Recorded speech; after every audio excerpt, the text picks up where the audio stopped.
Good morning to all of you students. तो बेटा हमने अकाउंटेंसी के लास्ट वीडियो में हमने देखा था कि हमने कैरेक्टरिस्टिक्स पढ़ी थी बेटा उसकी, जो कि मैंने आपको रिटर्न वर्क में भी दिया हुआ है। मैंने आपको टिक लगा के दिए हुए हैं कि आपको वो फेयर नोटबुक में भी करना है आपको। तो अब हमारे सामने एक नया टॉपिक आता है objectives of accounting. Objectives of accounting कहने का मतलब क्या है कि यहाँ पर हम अकाउंटिंग क्यों करते हैं। देखो मैंने आपको लास्ट टाइम बताया था, अकाउंटिंग का मतलब क्या होता है कि सारी ट्रांजैक्शन को रिकॉर्ड करके और साल के एंड में, एंड ऑफ द ईयर, हम एक कंपनी क्या कैलकुलेट करती है, उस बिजनेस का प्रॉफिट और लॉस। क्या बेटा अकाउंटिंग करना हर बिजनेस के लिए ज़रूरी है? डेफिनेटली हर बिजनेस के लिए ज़रूरी है। क्यों ज़रूरी है? अगर बेटा अकाउंटिंग नहीं करेंगे तो बिजनेस को कैसे पता लगेगा कि इस साल बिजनेस को प्रॉफिट हुआ है या फिर लॉस हुआ है। तो कह रहे अकाउंटिंग करना क्यों ज़रूरी है, इसका रीज़न क्या है। तो सबसे पहला जो रीज़न आता है वो आता है बेटा ऑब्जेक्टिव्स में, टू कैलकुलेट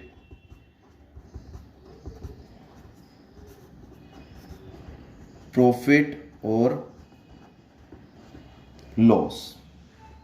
मतलब एक बिजनेस का प्रॉफिट और लॉस कैलकुलेट करने के लिए हमें क्या करनी पड़ती है, अकाउंटिंग करनी पड़ती है, कि ताकि बिजनेस का साल के एंड में हमें ये पता लग सके कि इस साल बिजनेस को कितना प्रॉफिट हुआ है या फिर कितना लॉस हुआ है। देखो बेटा मैं एक आपको बता देता हूँ कि हर एक बिजनेस का ऑब्जेक्ट क्या होता है, आपको अच्छे से पता है। आप कॉमर्स के स्टूडेंट हो और आपको पता भी लग गया होगा, मैंने बताया था कि हर एक बिजनेस का ऑब्जेक्ट होता है प्रॉफिट मोटिव। कि कोई बिजनेस ये नहीं चाहता कि इस साल उसको लॉस हो, हर बिजनेस यही चाहता है कि उसको कॉन्टिन्यूसली प्रॉफिट होता रहे। तो कहने का मतलब क्या है कि हर बिजनेस का ऑब्जेक्ट प्रॉफिट मोटिव होता है। और देखो सबसे बड़ी बात तो आती है कि हर बिजनेस अकाउंटिंग क्यों करता है, ट्रांजैक्शंस को रिकॉर्ड क्यों करते हैं, ताकि साल के एंड में उसको ये पता लग जाए कि इस साल उस बिजनेस को कितना प्रॉफिट हुआ है या फिर कितना लॉस हुआ है। तो इन चीज़ों को आइडेंटिफाई करने के लिए वो क्या करते हैं, अकाउंटिंग करते हैं। सेकंड आता है to know the actual financial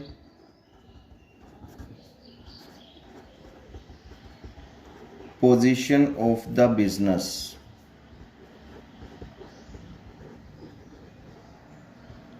to know the actual financial position of the business. एक बिजनेस की एक्चुअल फाइनेंशियल पोजीशन जानने के लिए, एक बिजनेस की एक्चुअल फाइनेंशियल पोजीशन को जानने के लिए कंपनी क्या करती है बेटा। देखो अब आप कहोगे सर एक बिजनेस की एक्चुअल फाइनेंशियल पोजीशन का पता कैसे लगेगा। सो मैं बताता हूँ आपको। देखिए एक बिजनेस की एक्चुअल फाइनेंशियल पोजीशन का कैसे पता लगता है बेटा, मैंने आपको बताया था व्हाट इज एसेट्स और व्हाट इज लायबिलिटी। लायबिलिटी का मतलब होता है बेटा पेमेंट करना, ठीक है, मैंने आपको बताया भी था, ठीक है। लायबिलिटी का मतलब होता है पेमेंट करना, और एसेट्स का मतलब क्या होता है, आपकी संपत्ति, जैसे land, building, plant, machinery, furniture, मेज, चेयर, स्टूल, फैन, जो भी जिसके बदले हमने कुछ पैसा खर्च करके हम उस चीज़ को लेके आए, दोज आइटम्स ऑल एसेट्स, ठीक है। अब देखो किसी बिजनेस के पास एसेट्स बेटा ज़्यादा है, मान लीजिए किसी बिजनेस के पास बेटा एसेट्स है 10 लाख रुपए की, ठीक है, और उसको पेमेंट करनी है किसी की 5 लाख रुपए की, तो क्या वो इजीली पेमेंट कर सकती है? बिल्कुल कर सकती है। आपकी जेब में 10 रुपए हैं बेटा और आपको 5 रुपए खर्च करने हैं, तो क्या आप कर सकते हो? बिल्कुल डेफिनेटली कर सकते हो। इट मीन्स आपकी फाइनेंशियल कंडीशन ठीक है, अच्छी है।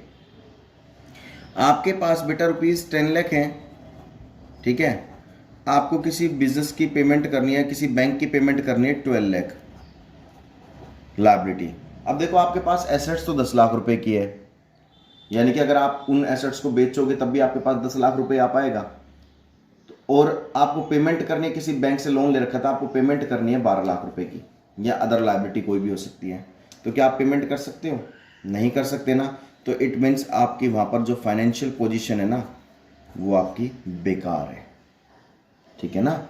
यहाँ पर इन फाइनेंशियल पोजीशन का पता लग जाता है। तो कहने का मतलब क्या है, एक बिजनेस की एक्चुअल फाइनेंशियल पोजीशन का भी पता लग जाता है साल के एंड में कि हमारे पास अब कितना पैसा बचा है, साल के एंड में कितना प्रॉफिट हुआ है, इतना प्रॉफिट हुआ है। अब हम ये देखते हैं कि कोई खर्चे तो ऐसे नहीं जो बच गए हों जिनकी पेमेंट करनी हो, ठीक है ना। तो कहने का मतलब क्या है, एक बिजनेस के एक्चुअल प्रॉफिट लॉस के साथ साथ बिजनेस की एक एक्चुअल फाइनेंशियल पोजीशन का भी पता लग जाता है। थर्ड आता है बेटा, थर्ड हमारे पास आता है to ascertain the progress of business from year to year, to ascertain the progress of the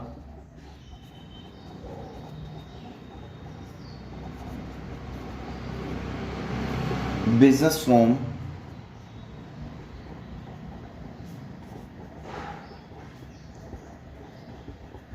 year two year. एक बात बताऊं मैं आपका, हम अकाउंटिंग क्यों करते हैं, क्या रीज़न अकाउंटिंग करने का, ताकि एक बिजनेस की प्रोग्रेस का पता लग सके ईयर टू ईयर। एक बिजनेस की प्रोग्रेस का पता लग जाता है ईयर टू ईयर की कंपनी कितनी प्रोग्रेस कर रही है और कितनी नहीं कर रही है।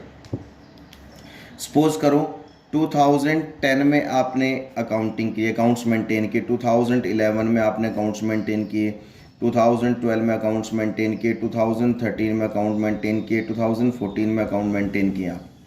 आपको पता लगा कि 2010 में 5 लाख का प्रॉफिट था, फिर 7 लाख का प्रॉफिट हो गया, फिर 4 लाख का प्रॉफिट हुआ, फिर 10 लाख का प्रॉफिट हुआ, और फिर मान लीजिए 7 लाख का अगेन प्रॉफिट हो गया। देखो आप कंपैरिजन कब कर सकते हो, जब आप हर साल अकाउंट मेंटेन करोगे तो हर साल आपको प्रॉफिट लॉस का पता लगेगा।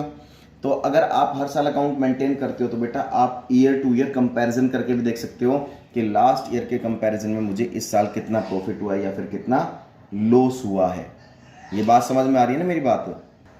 तो हर साल हम प्रॉफिट को मेजरमेंट करने के लिए, कंपैरिजन करने के लिए हर साल हम क्या बनाते हैं बेटा, अकाउंटिंग करना बहुत ज़रूरी है, ठीक है ना, ताकि इजीली हम हर साल कंपैरिजन कर सकते हैं। देखो हम कहेंगे 2011 और 10 में कितना डिफरेंस था भाई, 2010 में तो 5 लाख का प्रॉफिट हुआ था और 11 में 7 लाख का, तो इस साल भाई 2 लाख का ज़्यादा प्रॉफिट हो गया हमें, ठीक है ना। तो मेजरमेंट हो गया अपना आप ही। मेजरमेंट कब कर पाए हम, जब हम हर साल अकाउंटिंग करेंगे, ट्रीटमेंट करेंगे। चलिए फोर्थ पॉइंट आता है बेटा, फोर्थ पॉइंट आपके पास आता है, क्या आता है, to prevent and detect error and frauds. To prevent मतलब बेटा रोकना, बचाना, and detect fraud and errors.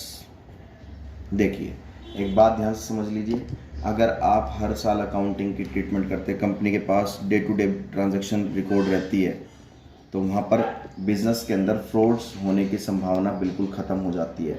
Business के अंदर कोई फ्रॉड नहीं कर सकता। क्यों नहीं कर सकता, क्योंकि कंपनी के पास हर दिन की, आए दिन की ट्रांजैक्शन है कि उसने इतने रुपए का माल खरीदा, इतने रुपए का बेचा उसने, तो बीच में कोई फ्रॉड नहीं कर सकता, क्योंकि per day to day basis की सारी बिलिंग कॉपी रहती है हमारे पास, बिल रहते हैं। अगर मान लीजिए कोई कंपनी अकाउंट्स मेंटेन नहीं करती है, डे टू डे बेसिस पर ट्रांजैक्शन रिकॉर्ड नहीं करती है, तो साल के एंड में फ्रॉड होने के चांसेस ज़्यादा रहते हैं, क्योंकि किसी को पता ही नहीं इस तारीख को, इस मंथ में कितने की सेल हुई, क्या हुई, तो हम वहाँ पर फ्रॉड वगैरह कर सकते हैं। लेकिन हमारे पास डे टू डे बेसिस का हर दिन का रिकॉर्ड रहेगा, तो वहाँ पर बिजनेस के अंदर फ्रॉड्स और एरर मतलब बेटा मिस्टेक होने की संभावना कम हो जाती है। तो यहाँ पर बेटा इन चीज़ों से, फ्रॉड और एरर से बचने के लिए भी अकाउंटिंग बहुत बहुत ज़्यादा ज़रूरी है। तो ये बात आपको समझ में आ गई होगी। तो इन चीज़ों को बिल्कुल ढंग से देखना है, ढंग से पढ़ना है, ढंग से समझना भी आपको। और नेक्स्ट वीडियो में फिर मैं बेटा आगे लेके चलूँगा आपको, तब आगे बात करेंगे। तब तक के लिए बेटा इस टॉपिक को बिल्कुल अच्छे से पढ़ना है, समझना है, और कोई डाउट आते हैं तो आपको बिल्कुल मुझसे डिस्कस कर लेना है, ठीक है। किसी भी तरह कोई डाउट आता है तो आप फ़ोन करके कॉन्टैक्ट कर से मुझसे डिस्कस कर सकते हैं बेटा। तब तक के लिए थैंक यू सो मच, और उनको सभी चीज़ों को फेयर नोटबुक ज़रूर बनानी, फेयर नोटबुक में नोट डाउन करना है। Thank you so much.